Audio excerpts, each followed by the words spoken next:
سلام دوستان، اومدم تو این ویدیو بهتون بگم که چگونه از تلگرام کسب درآمد داشته باشین. شما دو تا روش بیشتر ندارید.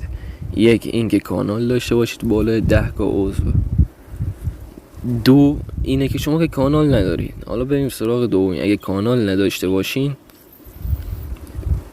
هیچ درآمدی نمیدونیم. باید کانال داشته باشین بالای 10 تا. اگرن کانال و این چیزا نمیخواین سراغش برین سراغ ربات‌ها. این ربات‌ها از همین ربات معروف که خودتون دیدین، یا اینکه بازی نکردید یا اگرم بازی کردید، اینا خیلی به نفع داره.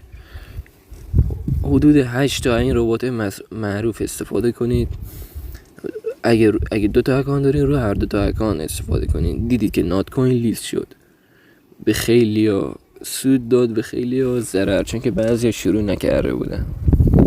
بعضی که شروع کرده بودن تا آخر بهشون وصل بودن، مثلا کار کردن. اونایی که مثلا نصف کار ول کردن خیلی کمتر سود کردن.